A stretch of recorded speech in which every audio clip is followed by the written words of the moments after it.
찬송가 310장입니다.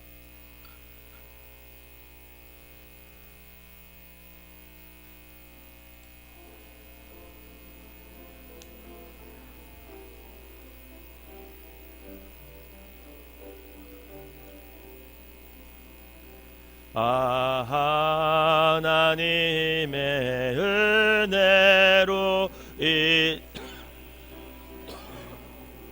인자 왜 구속하여 주는지 난 알 수 없도다. 내가 믿고 또 의지함은 내 모든 형편하시는 주님 늘 보호해 주실 것을 나는 확실히 아네. 왜 내게 굳세 믿음과 또 복음 주셔서 내 맘이 항상 변한지 난 알 수 없도다. 내가 믿고 또 의지함은 내 모든 형편 하시는 주님 늘 보호해 주실 것을 나는 확실히 아네. 왜 내게 성령 주셔서 내 마음 감동해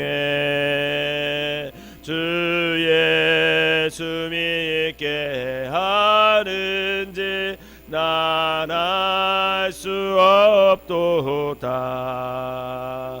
내가 믿고 또 의지함은 내 모든 형편 하시는 주님 늘 보호해 주실 것을 나는 확실히 아네.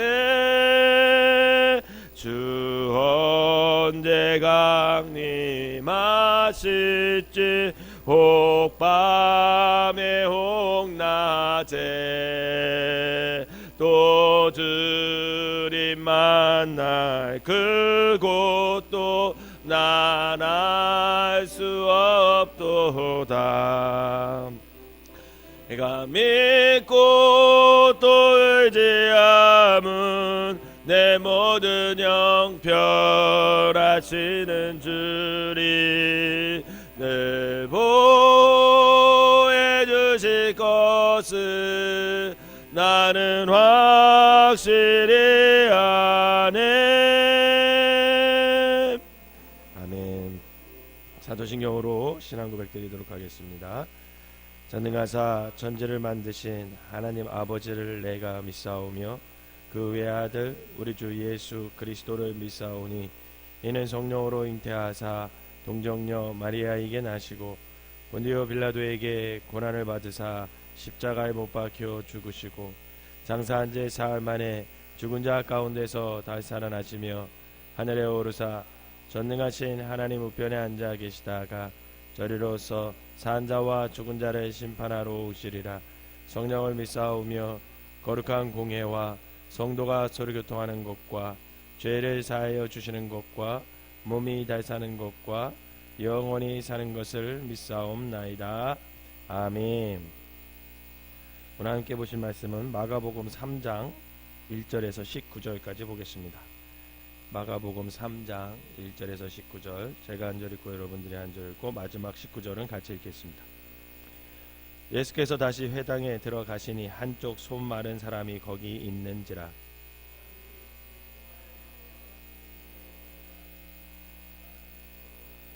예수께서 손 마른 사람에게 이르시되 한 가운데서 일어서라 하시고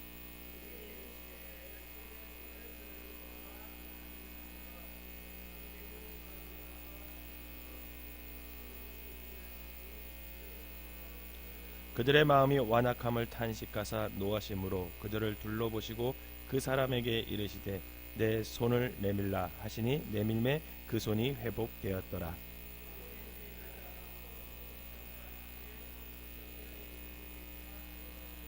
예수께서 제자들과 함께 바다로 물러가시니 갈릴리에서 큰 무리가 따르며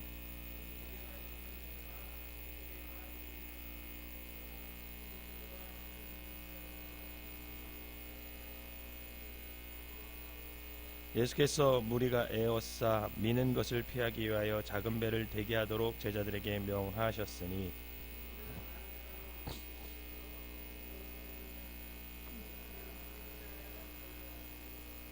더러운 귀신들도 어느 때든지 예수를 보면 그 앞에 엎드려 부르짖어 이르되 당신은 하나님의 아들이니이다 하니 또 산에 오르사 자기가 원하는 자들을 부르시니 나온지라.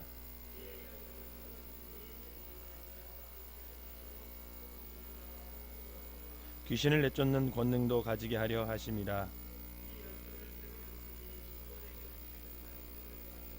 또 세베대의 아들 야고보와 야고보의 형제 요한이니 이 둘에게는 보아노게 곧 우레의 아들이란 이름을 더하셨으며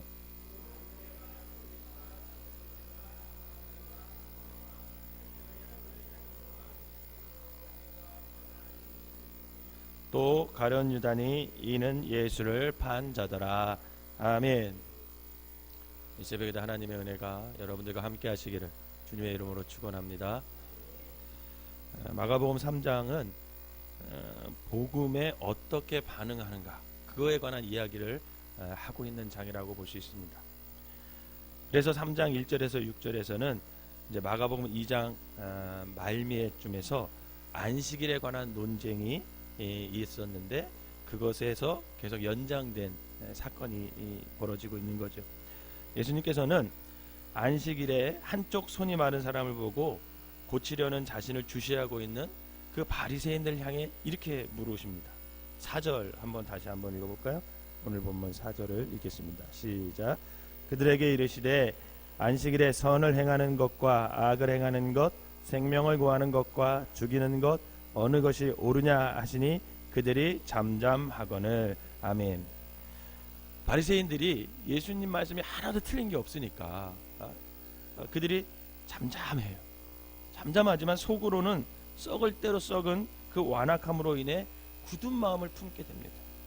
그 결과 바리새인들이 나가서 헤롯 당들과 함께 예수 그리스도를 죽이고자 의논을 하게 돼요. 6절을 한번 읽어봅시다. 시작. 바리새인들이 나가서 곧 헤롯 당과 함께 어떻게 하여 예수를 죽일까 의논하니라. 아멘.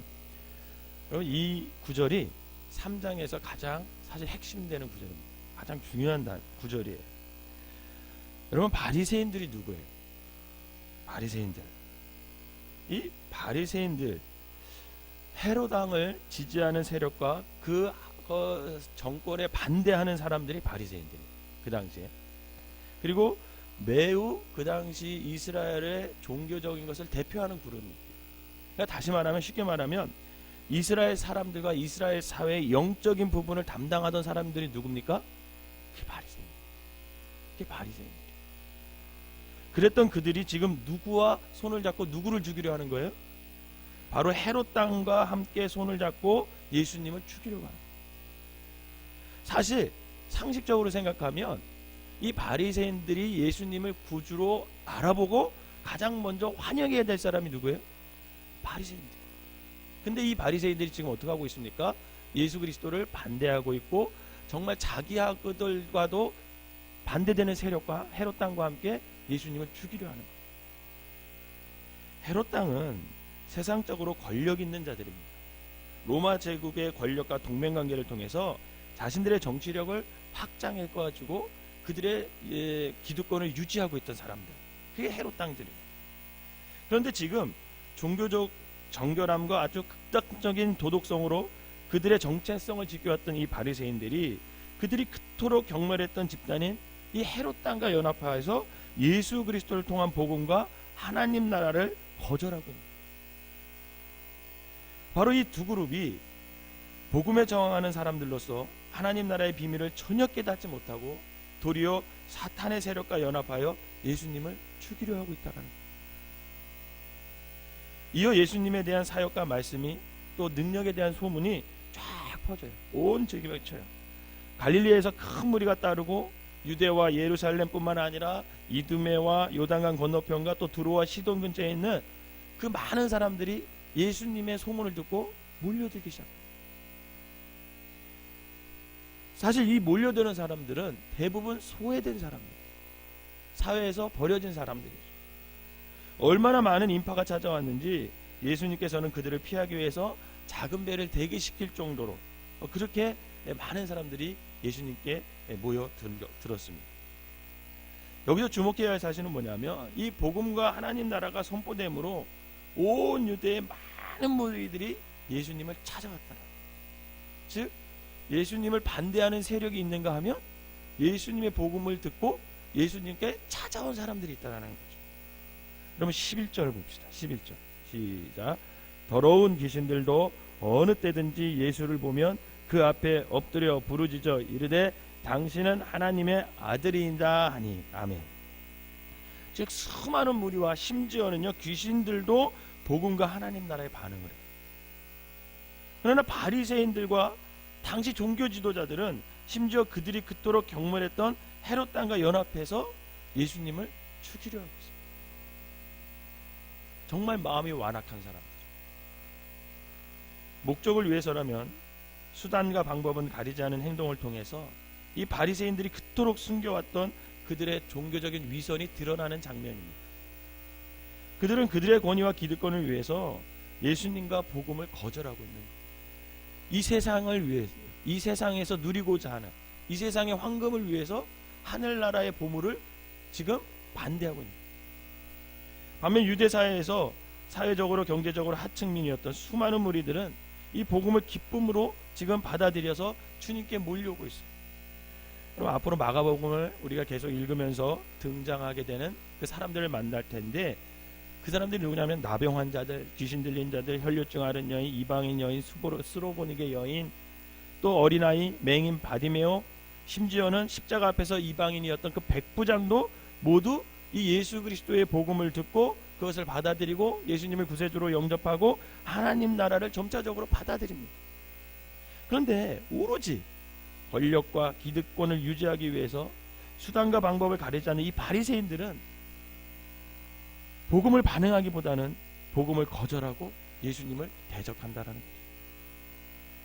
이런 상황 속에서 예수님께서는 이 복음과 하나님 나라에 온전히 반응하여서 함께 하나님 나라를 일구어갈 수 있는 12명을 뽑게 돼요.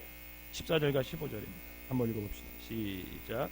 이에 12를 세우셨으니 이는 자기와 함께 있게 하시고 또 보내사 전도도 하며 귀신을 내쫓는 권능도 가지게 하려 하심이라. 아멘. 예수님께서는 이 12명의 제자를 통해서 새로운 하나님 나라의 시민들과 함께 공동체를 이루어가는 거죠. 특별히 여기서 제자들을 부르는 방식과 그들에게 부여한 사명을 주목할 필요가 있습니다. 그럼 13절 읽어봅시다. 13절 시작. 또 산에 오르사 자기가 원하는 자들을 부르시니 나오는지라. 아멘.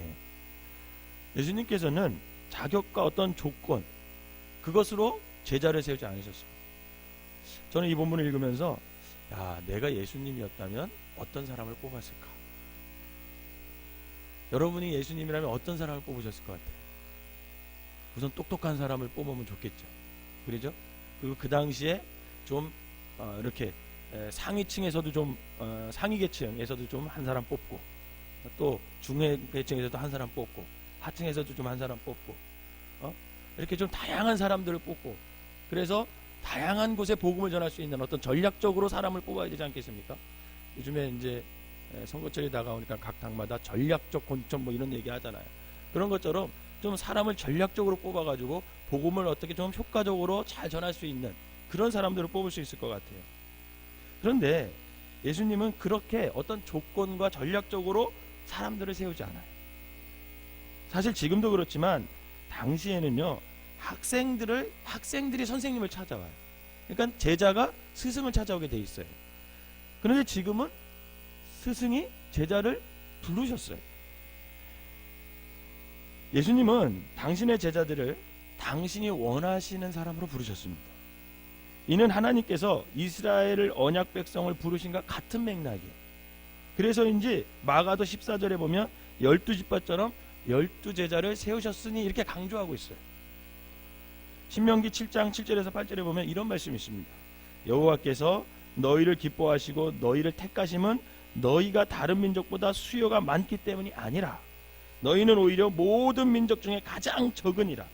여호와께서 다만 너희를 사랑하심으로 말미암아 또는 너희의 조상들에게 하신 맹세를 지키려 하심으로 말미암아 자기의 권능의 손으로 너희를 인도하여 내시되 너희를 그 종되었던 집에서 애굽 왕 바로의 손에서 속량하셨으니 이렇게 기록해요. 이 말씀에 보니까 하나님께서 이스라엘 백성들을 부르신 이유가 뭐냐면 그들을 사랑하셨기 때문에. 주님이 우리를 사랑해서 부르셨음을 믿으시길 바랍니다. 이처럼 제자들의 면모를 볼 때 예수님께서 그들을 부르신 것이 그리고 그를 끝까지 사랑해 준 것이 뭐 어떤 조건 잘나서 그게 아니라 전적으로 하나님의 은혜이고 하나님의 사랑이라는 것을 알 수가 있는 거죠. 그리고 그들을 부르셔서 하셨던 것은 뭐냐면 14절에 보면 먼저는 자기와 함께 하시고요. 그냥 명령부터 내리지 않으셨어요. 함께 살아라. 함께 하시고 예수님께서 공생애 동안 하신 사역과 권능을 위임해 주시기 위해서 예수님이 제자들을 부르신 거죠. 그 사랑으로 말미암아 비록 예수님을 판 가룟 유다도 있었지만 그렇게 이해력도 떨어지고 마음도 둔하고 겁쟁이였던 그들, 보잘것없던 그들이 결국 예수님의 승천하신 후에 사도로 부르심을 받았게 됩니다. 여러분, 사도가 무슨 뜻이에요?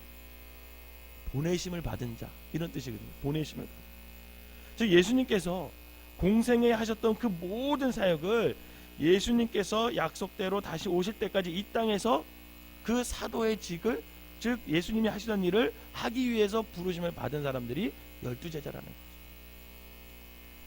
사랑하는 여러분, 이 시간 우리가 한번 스스로에게 질문을 던져보시기 바랍니다.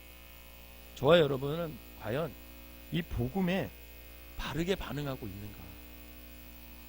세상 권력과 기득권이, 즉 눈에 보이는 세상 권세가 전부가 아님을 우리가 알면서 보이지 않는 하나님 나라, 보이지 않는 성령님, 그 성령님의 어떤 명령에, 주님의 말씀에 우리가 제대로 반응해서 제자들로서의 삶을 잘 살아가고 있는가? 한번 질문을 던져보세요.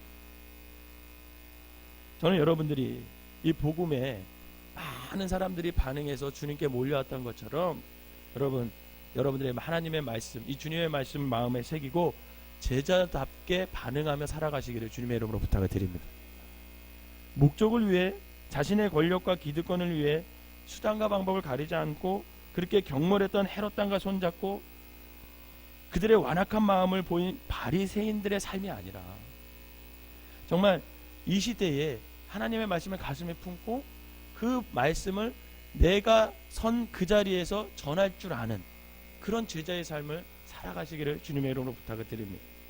그래서 우리 각자가 부르심을 받은 장소가 있어요.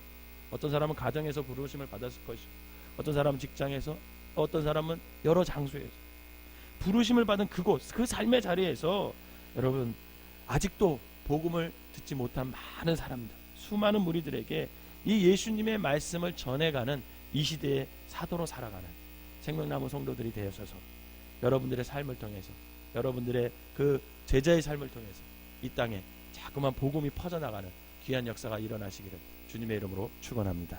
기도하겠습니다. 사랑과 은혜가 충만하신 하나님 아버지, 아직도 복음을 받아들이지 않는 마음이 완악한 사람들이 있습니다. 어쩌면 우리도 형식적인 신앙생활에 빠져서 아버지 하나님 매일 말씀을 듣고 또 설교를 듣고 말씀을 읽지만 여전히 무감각하게 아버지 하나님 이 말씀을 대할 때가 얼마나 많은지 모릅니다. 하나님, 우리는 바리새인의 마음이 아닌지 다시 한번 깊이 묵상하는 시간 되게 하여 주시옵소서. 이 사순절 기간에 정말 십자가의 그 은혜를 생각하면서 하나님의 말씀을 생각하면서 주님의 말씀을 읽으면서 또 주님의 말씀을 들으면서 우리의 마음이 아버지 그 무뎌진 마음, 형식적인 마음, 그것이 다 무너져서 아버지 하나님 좋은 말씀이 땅에 떨어졌을 때, 마음에 떨어졌을 때 30배, 60배, 100배의 결실을 맺을 수 있는 믿음의 사람들이 되게 하여 주시옵소서.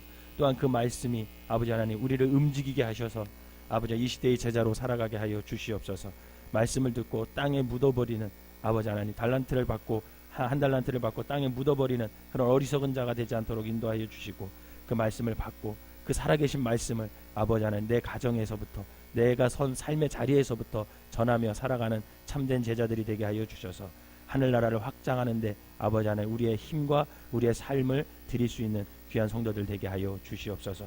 거창하게 드리기보다는 내가 서 있는 가정, 내가 서 있는 직장, 내가 서 있는 어떤 공동체, 내가 서 가는 어떤 곳에서 아버지 복음을 전하는 사람들 되게 하여 주셔서 우리를 통해 하나님 나라가 확장되는 놀라운 역사가 일어나게 하여 주시옵소서. 이 시간에 귀한 예물을 드린 손길마다 주님께서 함께 하시고 저들의 삶 가운데 아버지 하나님 기도 응답이 응답되게 하여 주셔서 살아계신 하나님을 찬양할 수 있는 믿음의 사람들 되게 하여 주시옵소서. 예수님의 이름으로 기도하옵나이다. 아멘.